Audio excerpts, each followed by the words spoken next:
नमस्कार दोस्तों, मैं सुबोध कुमार। आप देख रहे हैं खबर नेशनल टाइम्स। क्या उत्तर प्रदेश की राजनीति में एक नया राजनीतिक अध्याय लिखने की तैयारी शुरू हो चुकी है?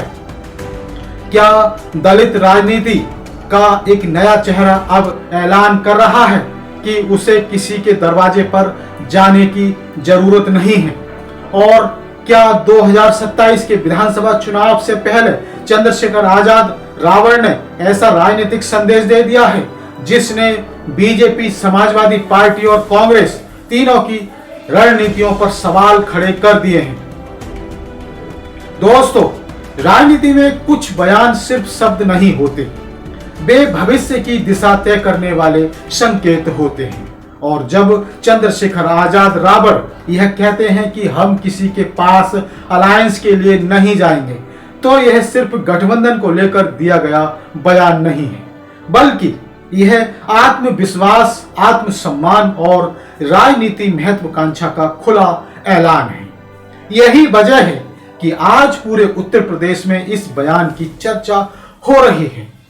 राजनीतिक गलियारों में इसके अलग अलग मायने निकाले जा रहे हैं। दोस्तों, पिछले कुछ वर्षों में अगर किसी युवा नेता ने दलित राजनीति के क्षेत्र में तेजी से अपनी पहचान बनाई है तो वह नाम है चंद्रशेखर आजाद रावण। सहारनपुर की गलियों से शुरू हुआ उनका संघर्ष आज संसद तक पहुंच चुका है।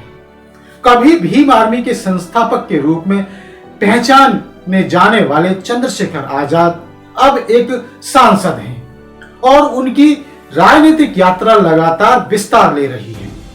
नगीना लोकसभा सीट पर मिली शानदार जीत ने न केवल उनके समर्थकों का मनोबल बढ़ाया, बल्कि पूरे देश को यह संदेश दिया कि चंद्रशेखर अब केवल आंदोलनकारी नेता नहीं है, बल्कि चुनावी राजनीति में भी अपनी मजबूत उपस्थिति दर्ज कराने की क्षमता रखते हैं। यही कारण है कि आज उनके हर बयान को गंभीरता से लिया जा रहा है। नगीना की जीत के बाद चंद्रशेखर आजाद के आत्मविश्वास में जो बढ़ोतरी दिखाई दी है, वह उनके हालिया बयान में साफ नजर आती है। उन्होंने स्पष्ट शब्दों में कहा कि उनकी पार्टी किसी के पास गठबंधन की भीख मांगने नहीं जाएगी। अगर किसी को उनकी जरूरत महसूस होती है तो वह खुद आए। यह बयान उन सभी राजनीतिक दलों के लिए एक संदेश माना जा रहा है जो आने वाले चुनावों में दलित वोट बैंक को अपने पक्ष में करने की कोशिश कर रही है। चंद्रशेखर यह दिखाना चाहते हैं कि अब उनकी राजनीति किसी दूसरे दल की छाया में रहने वाली राजनीति नहीं है, बल्कि वे खुद एक स्वतंत्र राजनीतिक शक्ति बढ़ाने की दिशा में आगे बढ़ रहे हैं। इस बयान का सबसे बड़ा असर समाजवादी पार्टी पर पड़ता हुआ दिखाई दे रहा है।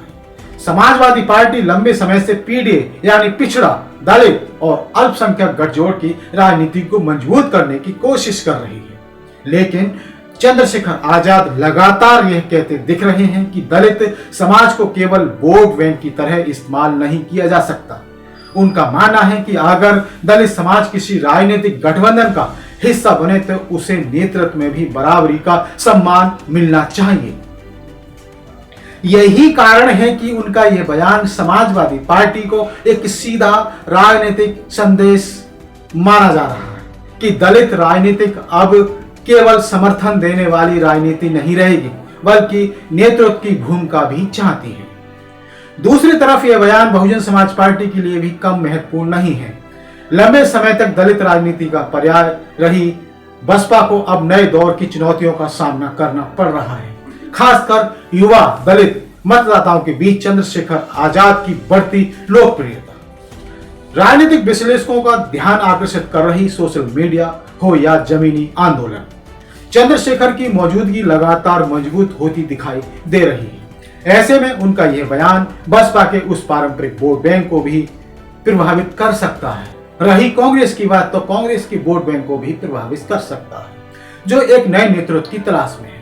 अगर बीजेपी की बात करें तो उनके लिए भी यह बयान महत्वपूर्ण है। बीजेपी पिछले कई वर्षों से दलित समाज के बीच अपनी पकड़ मजबूत करने की कोशिश कर रही है, लेकिन चंद्रशेखर आजाद जिस तरह सामाजिक न्याय, संविधान और शिक्षा के मुद्दों को लेकर युवाओं के बीच अपनी पहचान बना रहे हैं, वह बीजेपी के लिए भी एक नई चुनौती के रूप में देखा जा रहा है। खासकर पश्चिमी उत्तर प्रदेश में उनका प्रभाव धीरे धीरे बढ़ता दिखाई दे रहा है। यही कारण है कि उनके हर राजनीतिक कदम पर सभी दलों की नजर बनी हुई है। दोस्तों, राजनीति में सम्मान का सवाल हमेशा बड़ा मुद्दा रहा है।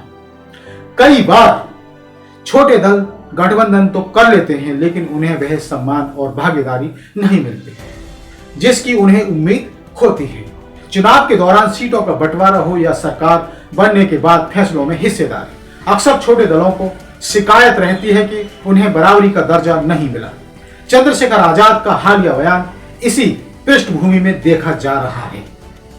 वे यह स्पष्ट संदेश देना चाहते हैं कि उनकी पार्टी किसी भी गठबंधन में तभी जाएगी जब उसे सम्मानजनक भागीदारी मिलेगी।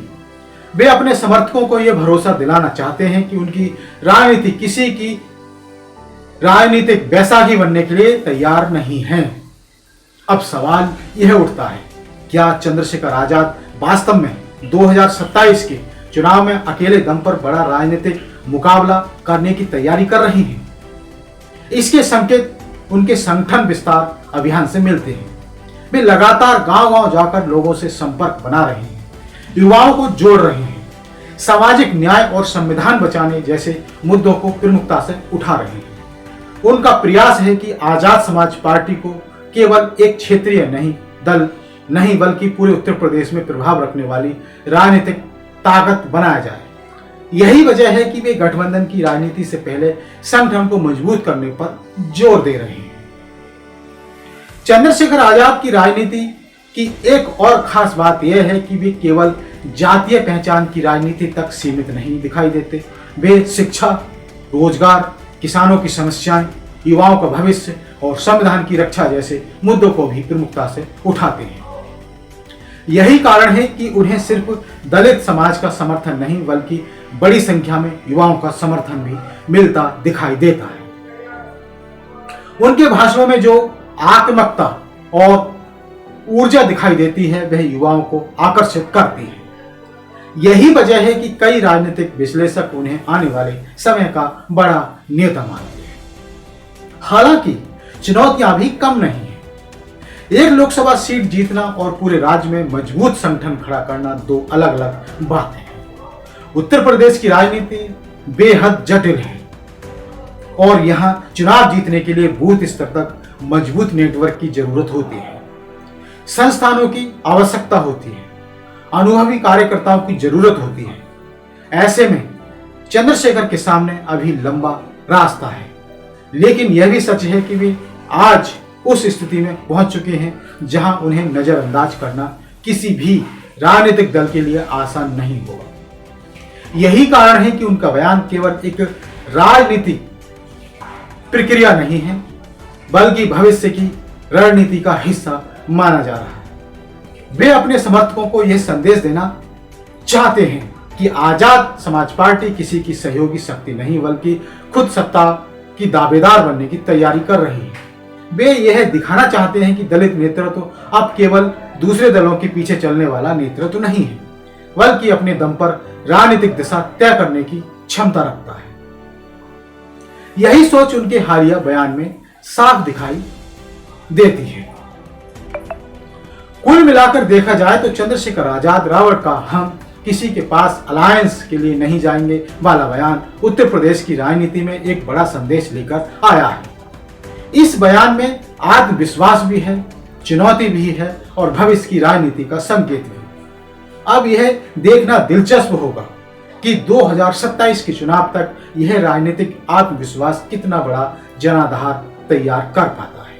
लेकिन इतना निश्चित है कि चंद्रशेखर आजाद अब यूपी की राजनीति के ऐसे खिलाड़ी बन चुके हैं जिन्हें नजरअंदाज करना किसी भी दल के लिए आसान नहीं होगा। आने वाले दिनों में उनकी रणनीति और राजनीतिक कदम उत्तर प्रदेश की राजनीति को नई दिशा दे सकते हैं। तो दोस्तों, आज के लिए बस इतना ही।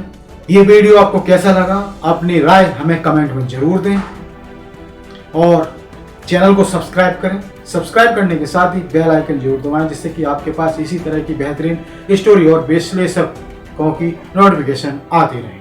तो मैं सुबोध कुमार फिर आऊँगा एक नई और बड़ी कवर स्टोरी के साथ। तब तक के लिए दे दीजिए मुझे इजाज़त। धन्यवाद, नमस्कार, जय भीम, जय भारत, जय संविधान, जय उत्तर प्रदेश।